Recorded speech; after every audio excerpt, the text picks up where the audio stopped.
Voilà.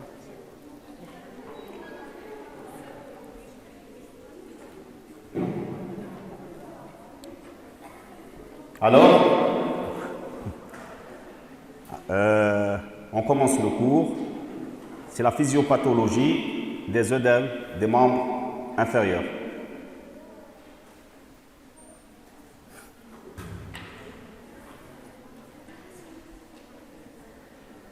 L'œdème des membres inférieurs est une augmentation de leur volume.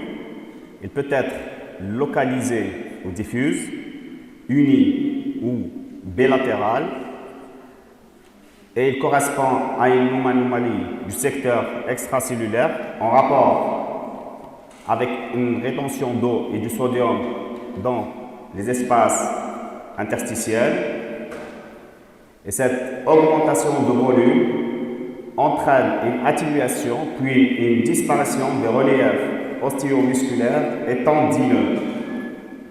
La palpation, elle donne ce qu'on appelle une sensation dure, irritante au molle, pouvant alors donner le signe du godet, c'est-à-dire la persistance d'une dépression après appui digital. Et pour l'apparition des œdèmes, il peut être secondaire à 4 mécanismes. J'explique après. Donc, ce qu'il faut retenir dans l'introduction, les œdèmes, c'est une anomalie du secteur extracellulaire, principalement en rapport avec une rétention d'eau et du sodium dans les espaces interstitiels. C'est la principale cause physiopathologique des œdèmes. Pour les mécanismes de formation des œdèmes, on parlait des œdèmes des membres inférieurs, mais elle peut être généralisée à d'autres membres du corps. Les 4 mécanismes essentiels sont une augmentation de la pression. J'éloigne les 4 mécanismes essentiels, donc une augmentation de la pression hydrostatique, diminution de la pression oncotique, une augmentation de la perméabilité membranaire, une altération aussi du drainage du secteur lymphatique. Ces mécanismes peuvent être isolés, comme ils peuvent avoir des mécanismes qui sont intriqués pour former une pathologie quelconque. Pour augmenter les principales hypothèses diagnostiques, en pratique, le diagnostic étiologique peut être divisé en 2 grands chapitres, c'est-à-dire la conséquence, les œdèmes peuvent être conséquents à une pathologie locale, c'est-à-dire dans ce contexte que là, c'est limité aux membres inférieurs, comme il peut être secondaire à un processus qui est plus généralisé, et ainsi, les œdèmes des membres inférieurs, ça rentre dans le cadre d'une pathologie qui est plus complexe, qui est plus générale. Premièrement, donc, on commence des œdèmes des membres inférieurs qui peuvent être les conséquences d'une pathologie locale, c'est-à-dire localisée au niveau des membres inférieurs. Dans ce cas, la pathologie locale peut concerner soit le fonctionnement veineux, soit le système lymphatique, soit la perméabilité des vaisseaux. Ces pathologies sont le plus souvent unilatérales, mais parfois, elles peuvent avoir un caractère bilatéral. C'est-à-dire, j'explique, dans les œdèmes qui sont dus à des pathologies locales, le mécanisme physiopathologique, et surtout en rapport avec le fonctionnement veineux du système lymphatique, la perméabilité des petits vaisseaux, Donc, on a les 2 mécanismes qui sont les plus importants dans la formation des œdèmes des membres inférieurs lorsque la cause, elle est locale. On reste toujours dans les œdèmes des membres inférieurs dont la cause, elle est locale. La thrombose veineuse profonde, c'est une situation qui est aiguë, très grave. Donc, il faut avoir un diagnostic qui est très rapide parce qu'elle constitue une urgence de diagnostic et surtout urgence thérapeutique. L'insuffisance veineuse chronique, elle peut être primitive, comme elle peut être post-thrombotique. Plus rarement, on va trouver des fistules artério-veineuses acquises ou congénitales, comme le syndrome de Klippel-Trenaunay. C'est un syndrome congénital. C'est un syndrome congénital, c'est-à-dire c'est une malformation congénitale des vaisseaux qui peut donner ce type de diagnostic. On a aussi ce qu'on appelle l'angiodysplasie à forme veineuse. C'est une malformation des vaisseaux aussi.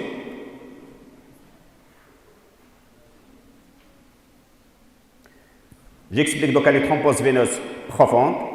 L'œdème dans les thromboses veineuses profondes, le plus souvent, il est unilatéral. Donc, on est toujours dans les chapitres des œdèmes unilatérales. Est un signe clinique fréquent de thrombose veineuse profonde, inconstant et d'importance variable. Le diagnostic est à évoquer devant un faisceau d'arguments prenant en compte le terrain et les circonstances favorisantes. J'explique, c'est-à-dire lorsqu'on a des œdèmes qui apparaissent d'une manière unilatérale chez un malade connu comme insuffisance, comme pathologie, qui a des pathologies comme insuffisance veineuse, etc., il faut éliminer ce qu'on appelle une thrombose veineuse profonde. Pourquoi la gravité? La gravité, tout simplement, elle peut être le point de départ d'une embolie pulmonaire. Et c'est quoi l'embolie pulmonaire? L'embolie pulmonaire, c'est une thrombose au niveau des artères pulmonaires, dont le point de départ est la thrombose veineuse des membres inférieurs. Donc l'urgence, c'est de traiter avant d'arriver au stade de complication de l'embolie pulmonaire. Car l'embolie pulmonaire, elle est fatale et mortelle en absence d'un traitement bien adéquat. L'insuffisance veineuse est une pathologie fréquente, en particulier chez la femme. Sa prévalence augmente, surtout la femme obèse. Sa prévalence augmente avec l'âge. Elle est la conséquence d'un dysfonctionnement du système veineux superficiel ou profond. Elle peut être primitive, volontiers bilatérale. Elle peut être associée ou non à une maladie variceuse. Elle peut être secondaire à une thrombophlébie profonde. Le plus souvent, dans ce cas, elle est unilatérale. L'insuffisance veineuse, elle aboutit à le mécanisme physiopathologique, elle aboutit à une augmentation de la pression hydrostatique au niveau du système veineux des membres inférieurs, cause de troubles trophiques. On reste toujours les œdèmes dans le siège unilatéral. Il y a les causes lymphatiques. Les causes lymphatiques comprennent le lymphœdème. Lymphœdème primitif, généralement, il est bilatéral. Comme elle peut être secondaire, généralement, dans ce cas, elle est unilatérale. Le lymphœdème est la particularité de s'étendre jusqu'à les distalités du membre, avec quelques particularités. Alors, le lymphodème, c'est quoi? C'est tout simplement un gonflement d'un membre du corps, comme on peut avoir gonflement de plusieurs membres du corps. Il est secondaire tout simplement à une insuffisance lymphatique. Cette insuffisance lymphatique, elle peut être due à une compression du réseau extrinsèque, du réseau lymphatique. Alors, ce qu'on a, le lymphodème a la particularité de s'étendre jusqu'à la distalité du membre avec quelques particularités sémiologiques. C'est l'impossibilité de plisser la peau des orteils, ce qu'on appelle le signe de Stimmer, c'est-à-dire s'il y a cette impossibilité, on parle de signe de Stimmer qui est positif. Ici, on peut plisser la peau des orteils, donc le signe de Stimmer qui est négatif. Dans les lymphodèmes, il y a le signe qui est positif. Le pli articulaire aussi, parmi les caractères sémiologiques des lymphodèmes, pli articulaire des pieds qui est plus marqué. L'installation, généralement, elle est progressive et non brutale. L'évolution de l'œdème, il commence avec une consistance qui est élastique. Par la suite, il devient fibreux. Il prend une consistance qui est dure.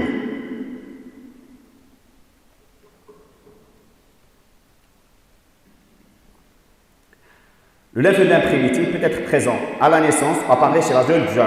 Souvent, à l'occasion d'un traumatisme minime, peut être secondaire, conséquence d'une compression ou destruction du ruisseau lymphatique.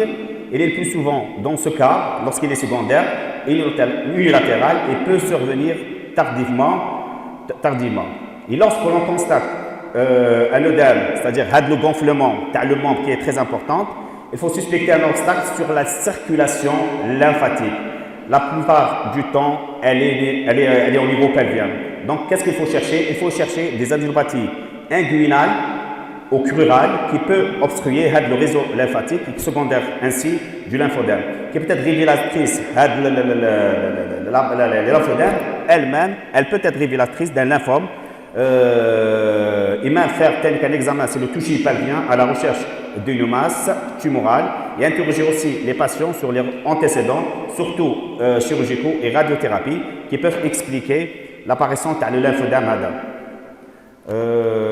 Aussi, il y a ce qu'on appelle la filariose qui peut donner les lymphodèmes. Le filariose, c'est quoi? C'est une infection parasitaire dans les zones tropicales qui peut se manifester par le lymphodème.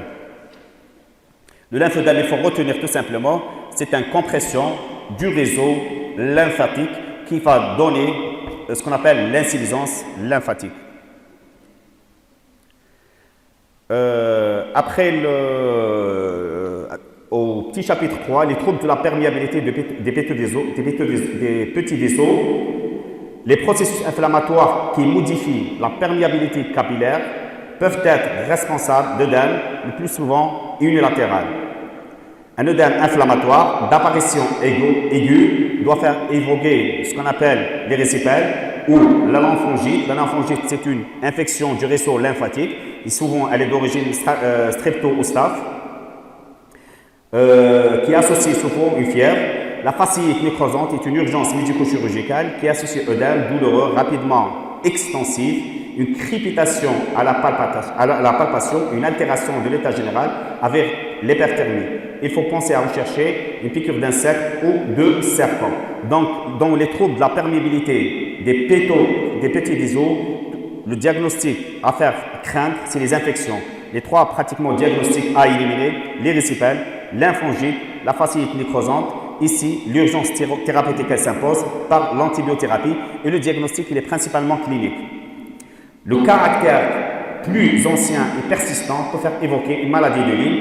Maladie de Lyme, il y a une notion de morsure de tique, il y a surtout des signes articulaires et surtout aussi des signes neurologiques. Donc, si on a la triade, il y a une trace de morsure ou signes neurologiques et articulaires, il faut éliminer ce qu'on appelle la maladie de Lyme. Et c'est une maladie inflammatoire articulaire qui touche les chevilles et les genoux.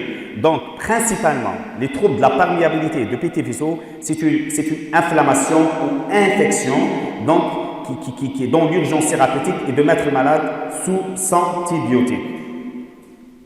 Les causes mixtes, donc c'est-à-dire dans les causes, dans l'origine et plusieurs causes.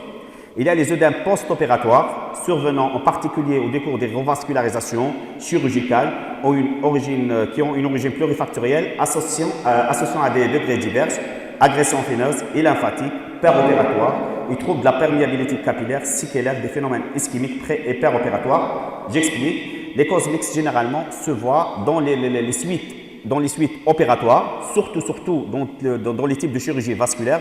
Par exemple, dans le principal chirurgie vasculaire, c'est la greffe rénale, où il y a plusieurs types d'anastomose, de revascularisation, etc. Donc, qui peut se compliquer par compression à des œdèmes. Après les œdèmes de cause locale, maintenant, il y a les œdèmes, ce qu'on appelle les œdèmes de cause générale, c'est-à-dire c'est un symptôme avec d'autres symptômes, mais il faut les signaler. Il s'agit d'œdèmes qui ne sont pas localisés exclusivement aux membres inférieurs, mais dont la topographie varie en fonction de la position. Si chez les sujets alités, à la recherche des œdèmes doit se faire au niveau des fesses, de la face postérieure des cuisses et des langues. Les mécanismes principaux sont une augmentation de la pression hydrostatique ou une diminution de la pression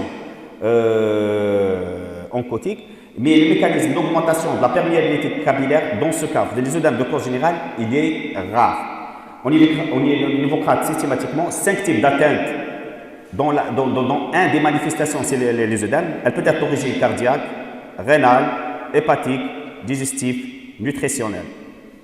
Donc, il faut retenir les quatre organes. Les 4 organes plus les conséquences de la malnutrition qui peuvent entraîner des œdèmes. L'insuffisance cardiaque congestive. L'insuffisance cardiaque congestive, elle peut être droite ou globale, qui associe une rétention hydrosodée avec hyperpression veineuse d'amont à évoquer devant l'association d'un reflux hépato-jugulaire, une hépatomégalie douloureuse ou des signes d'insuffisance cardiaque gauche. C'est-à-dire, l'insuffisance cardiaque congestive, il faut retenir, c'est l'OAP. Donc, toute OAP d'origine cardiaque gauche, c'est ce qu'on appelle l'OAP hémodynamique, ou à droite, c'est-à-dire l'insuffisance cardiaque droite, elle peut entraîner des œdèmes. Les œdèmes des syndromes néphrotiques sont en rapport avec la diminution de la pression oncotique. Pourquoi? Parce qu'il y a une hypoalbuminémie par une fuite rénale de l'albumine. Et dans le mécanisme des œdèmes, c'est-à-dire dans le syndrome néphrotique, il y a des œdèmes parce qu'il y a fuite d'albumine, ce qui explique des œdèmes. Mais dans les œdèmes lors des glomérulonéphrite aiguë, il y a une association de deux composantes, l'hypoalbuminémie et l'augmentation de la perméabilité capillaire. Et surtout de la rétention hydrosodée témoignant de l'altération de la fonction rénale. La rétention hydrosodée est le mécanisme des œdèmes d'insuffisance rénale terminale oligurique. J'explique.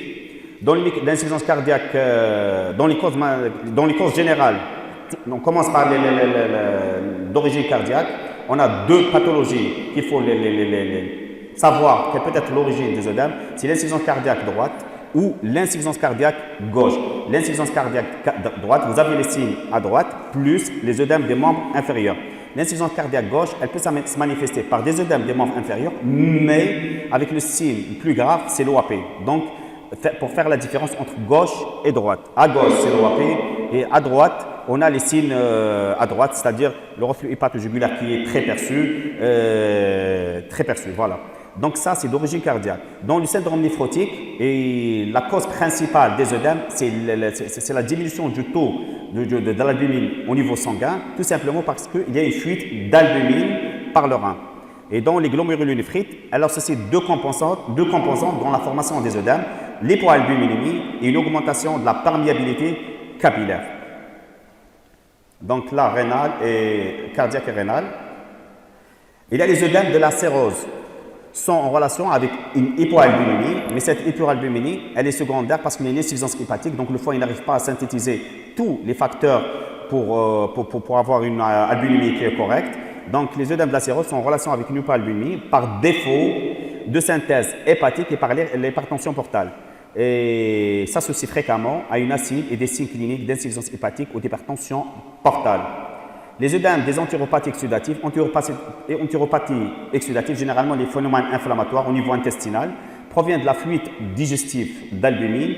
Ils sont fréquemment associés à des signes cliniques de malabsorption et une diarrhée chronique. Parmi les entéropathies exsudatives, il y a la maladie de Crohn ou la maladie de la rectocolite hémorragique. C'est des inflammations intestinales qui peuvent entraîner des diarrhées chroniques, une diarrhée très importante, qui peut être responsable de la diminution du taux d'albumine au niveau sanguin, qui va entraîner ainsi les œdèmes.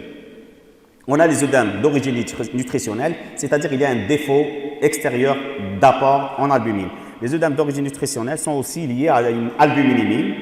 Parmi les autres causes, il y a ce qu'on appelle chez la femme les œdèmes cycliques idiopathiques de la femme qui se manifestent aussi nettement en période prémenstruelle, qui apparaît particulièrement en association avec des problèmes psychosociaux. Et chez la femme enceinte aussi, on peut avoir les œdèmes, surtout au cours de la 3e trimestre de la grossesse, qui est secondaire à une insuffisance veineuse avec trouble de la perméabilité capillaire.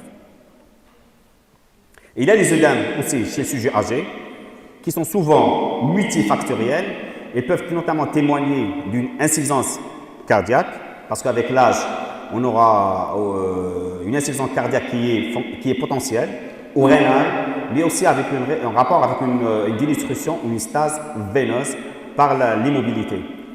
Ça, c'est le sujet âgé. Il y a aussi ce qu'on appelle les œdèmes qui sont secondaires à une prise médicamenteuse. Parmi les médicaments, il y a les inhibiteurs calciques, il y a les vasodilatateurs artériolaires, parmi eux les alpha-bloquants, les corticoïdes et les anti-inflammatoires non stéroïdiens, elles peuvent être cause des œdèmes. Contraception oestroprogestative, TNF, elle peut être la cause des œdèmes des membres inférieurs surtout. L'insuline et les glitazones, c'est un traitement du diabète mais qui est parfois oral. Ces médicaments, elles peuvent entraîner des œdèmes, donc comme effet secondaire des médicaments. Oui?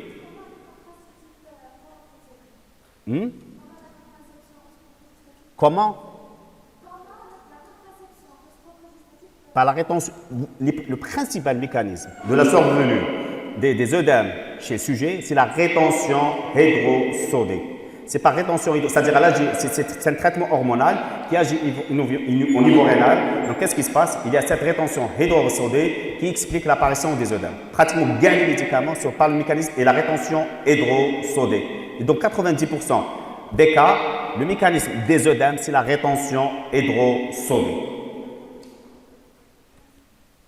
Alors, maintenant, on arrive à faire le diagnostic, c'est-à-dire on a des œdèmes, etc. Mais il faut savoir explorer le malade, c'est-à-dire demander quelques examens complémentaires pour avoir un diagnostic, c'est-à-dire un diagnostic adéquat et donner en parallèle un traitement adéquat au malade. Alors, justifier les examens complémentaires pertinents, premièrement, devant un œdème unilatéral de survenue brutale, qu'est-ce qu'il faut faire? On a dit, c'est-à-dire j'ai bien expliqué, devant toute apparition brutale d'un œdème au niveau des membres inférieurs qui est unilatéral, il faut craindre ce qu'on appelle la thrombophlébite des membres inférieurs, qui peut être le point de départ pour une embolie pulmonaire qui est fatale. Donc, le diagnostic de la thrombophlébite TVP doit être évoqué en premier lieu et recherché après établissement de score clinique par une écho-Doppler, qui c'est un examen complémentaire qui doit être fait en urgence. Permettra dans certains cas l'identification aussi de la cause de la thrombose des membres inférieurs par compression veineuse profonde ou trouver c'est-à-dire est-ce qu'il y a thrombose ou pas. Et parfois, on trouve même des tumeurs ou des faux anévrismes. Le diagnostic d'érysipèle ou de l'emphysite ou de la fasciite, donc, ça reste, c'est des infections. Dans le diagnostic, ça ne nécessite pas un examen particulier, c'est vraiment purement clinique. Donc, dans le diagnostic, il est purement clinique, il ne doit pas amener à réaliser une échographie Doppler. Donc, l'échographie Doppler des membres inférieurs, c'est-à-dire l'indication principale, c'est l'œdème des membres inférieurs unilatéral avec douleur. Là, faire en urgence le Doppler des membres inférieurs pour éliminer la thrombophlébite du membre inférieur. Maintenant, les œdèmes qui sont bilatérales, pas unilatérales. Bilatérales, elle peut être isolée. Dans ce cas, elle peut être une insuffisance veineuse chronique, surtout si la femme obèse, âgée. Dans ce cas, le diagnostic il est clinique. On a un œdème généralement c'est l'œdème vespiral, sexe féminin, volontiers rythmé par les séctions et le cycle menstruel. Ici, l'écho-Doppler n'a pas sa place pour le diagnostic. Il ne trouve pas de justification que pour chercher une maladie post-thrombotique veineuse qui peut avoir une incidence sur la prise en charge thérapeutique, bien sûr, parce que le principal traitement, les thrombophlébite ou les complications de la thrombophlébite, ça reste l'anticoagulation, c'est-à-dire qu'il faut donner des anticoagulants à dose très très importante, à dose curative, pour essayer d'empêcher la formation des caillots au niveau de la circulation pulmonaire. Le diagnostic de lymphodème, que j'ai expliqué, c'est le gonflement d'un membre qui devient monstrueux. Donc, le diagnostic, il est aussi clinique. Il peut être lorsqu'il est primitif, mais lorsqu'il est secondaire, on peut faire ce qu'on appelle la lymphographie isotopique qui permettra de préciser le niveau vraiment du blocage de la circulation lymphatique. Et les méthodes d'imagerie pelvienne, échographie, TDM et l'IRM, dans ce cas, pour permettre de rechercher une masse tumorale qui comprime le réseau lymphatique. Les œdèmes qui sont diffus maintenant, la stratégie des examens complémentaires est dictée par le contexte clinique, c'est logique puisqu'on a plusieurs origines. J'ai bien expliqué cardiaque, rénal et autres. Donc toujours en fonction de l'appareil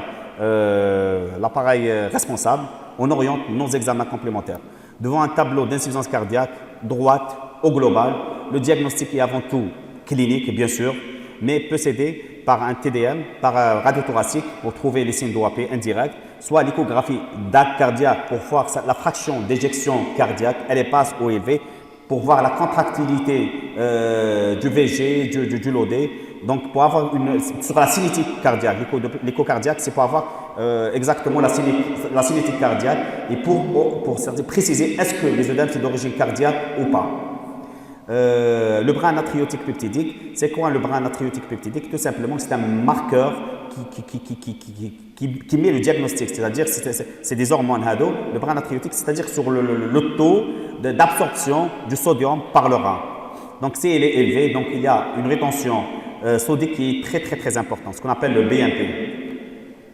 Devant un tableau de cirrhose, le diagnostic est aussi avant tout clinique. Les examens complémentaires permettent de confirmer l'insuffisance hépatique, le TP, l'albuminie, fibrinogen, et l'hypertension apportable. Donc il faut faire l'échographie abdominale, fibroscopie oesogastrique à la recherche bien sûr des varices œsophagiennes. Au l'absence de signes cliniques, cardiaques ou hépatiques, il faut évoquer cause rénale. Les bandelettes urinaires, créatinémie seront indispensables en première attention. En cas de positivité de la bandelette urinaire, c'est-à-dire il y a des protéines, une fuite des protéines, c'est-à-dire par le rein. Donc il y a les dosage de l'albuminie, protéinurie des 24 heures et HLM.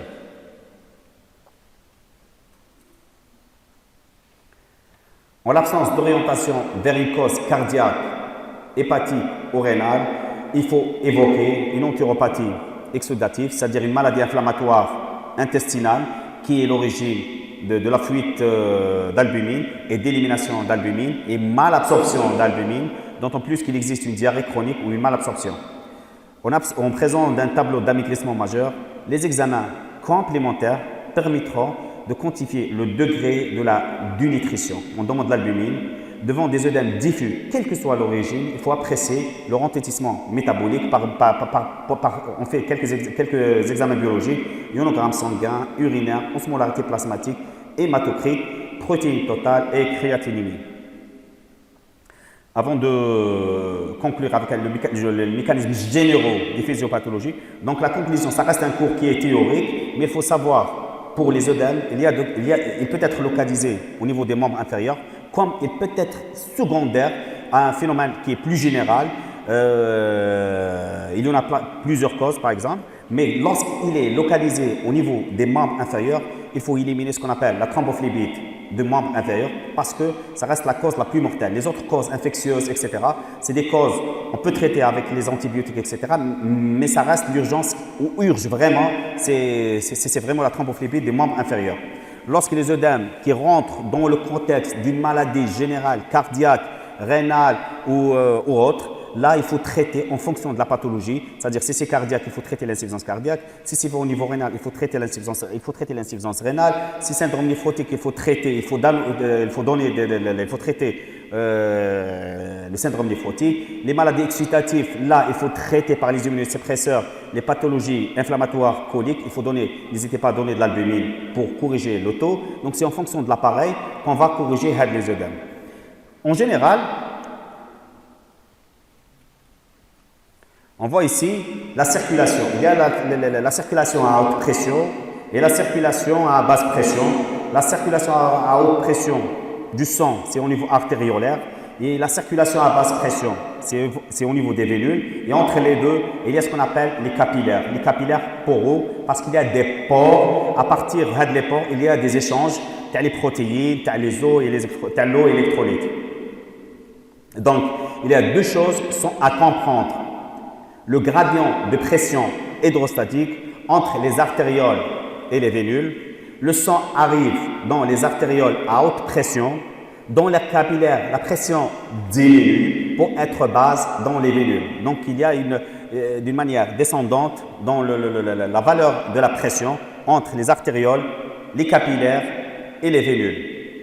En conséquence, dans les capillaires, dans la paroi elle est poreuse, c'est-à-dire elle contient des pores, l'eau intravasculaire, c'est-à-dire qui se trouve à l'intérieur des vaisseaux, va sortir et s'occuper de l'espace extravasculaire dit interstitiel. Et comme j'ai expliqué au début du cours, les principales causes, c'est la fuite d'eau au niveau de l'espace extracellulaire, c'est-à-dire au niveau interstitiel. La pression oncotique, la pression oncotique, c'est-à-dire la pression des protéines. La pression oncotique représente la pression d'aspiration. Là où il y a les protéines aspirent. Donc, la pression oncotique représente la pression d'aspiration des grosses protéines, comme l'albumine, dans le sérum. Plus le taux de protéines est élevé, plus l'eau et les électrolytes sont attirés. Plus ce taux est bas, comme dans le kwashiorkor, plus cette pression sera faible et l'aspiration, elle est moindre. L'eau qui était sortie vers le secteur extravasculaire va repasser dans le veineux à basse pression grâce à cette pression oncotique. Donc, qu'est-ce qui se passe? Donc, on a le sang qui rentre du secteur extracellulaire et qui rentre ainsi dans les veineux parce que la pression elle est plus basse. Dans les conditions normales, les deux pressions se neutralisent, c'est-à-dire à haute pression et à basse pression. Au niveau des artérioles et au niveau des veineux, il n'y aura pas d'œdème. En revanche, dans les insuffisances cardiaques, la pression du sang elle est très élevée parce qu'il y a un obstacle. L'origine des œdèmes est dit mécanique parce que la pompe cardiaque, elle pompe pas d'une manière très efficace parce que le débit cardiaque elle est moindre et la contractilité elle est moindre. Donc, il y a ce qu'on appelle cette insuffisance cardiaque. Donc, en amont, il y aura cet œdème cardiaque. Et pour la cirrhose hépatique, tout simplement, l'origine est l'insuffisance veineuse. En général, donc ce qu'il faut retenir, les œdèmes en général, elle peut être de cause locale, il faut éliminer la thrombophlébite des membres inférieurs. Elle peut être d'origine infectieuse, il faut traiter en fonction de la pathologie dont le diagnostic est clinique. Lorsqu'elle est secondaire à une pathologie générale, là, soit cardiaque, soit rénale, là, il faut traiter aussi en fonction de la pathologie générale. Alors, est-ce qu'il y a des questions? Ça reste un cours théorique, c'est-à-dire, c'est pour ça...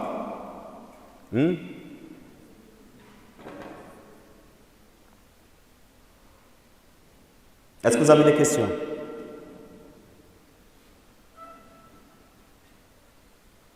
Ce qu'il faut retenir chaque pathologie. C'est purement théorique, hein, donc voilà, il faut le retenir. Hein. C'est un cours qu'il faut le retenir. Ça pose beaucoup de questions sur même le test de résidat, les examens, etc. Il faut le retenir. Ça, c'est un conseil. OK? Je vous laisse le cours. Je ne sais pas comment vous partagez le cours. Voilà.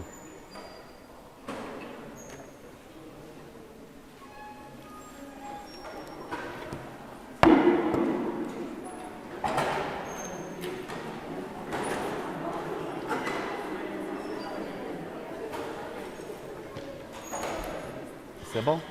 Voilà. Il faut le retenir. Hein. Parce que mon collègue Hadja, je pense qu'elle